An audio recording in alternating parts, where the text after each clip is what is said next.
When I was 17, I was completely obsessed with law. Not casually interested, obsessed. My room looked like a strange lawyer cave, stacked with thick binders labeled things like case law and family code.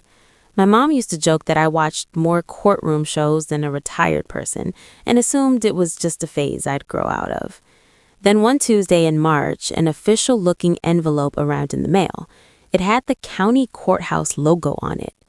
My parents grabbed it before I could see it, but I noticed their faces go completely white as they read it. They didn't say anything to me or my little brother, Jake.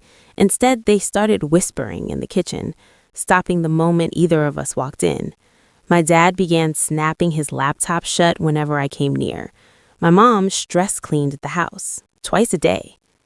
Things escalated fast. My dad started taking phone calls outside late at night, pacing up and down the driveway around 9 p.m., speaking in this quiet, desperate voice. One night, I heard him say, 3 months behind and foreclosure notice. That's when it hit me. We were about to lose our house. My dad had been laid off from his construction job 6 months earlier, and my mom's hours at the salon had been cut way back.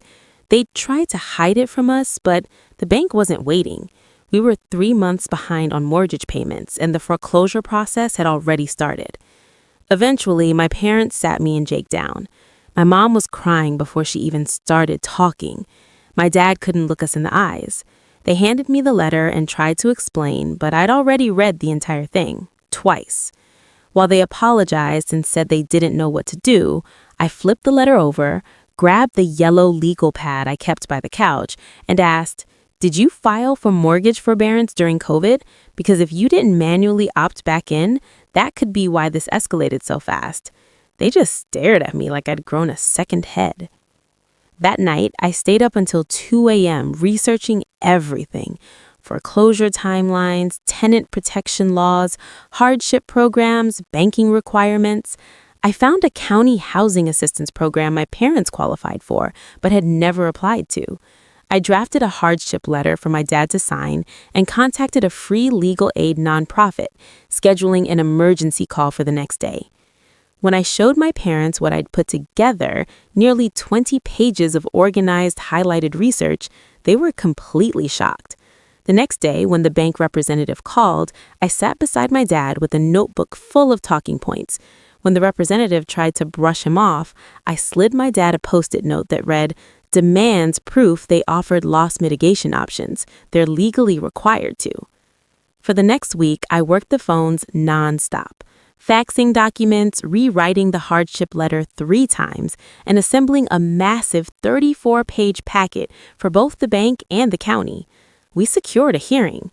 I helped my dad prepare like it was a trial, outlining his statements, coaching his tone, advising him on what to wear, how to sit, and how to respond. I even made him practice in front of the bathroom mirror. I couldn't go into the hearing with him, so I waited outside for 2 hours. When he came out, he was crying, but the good kind.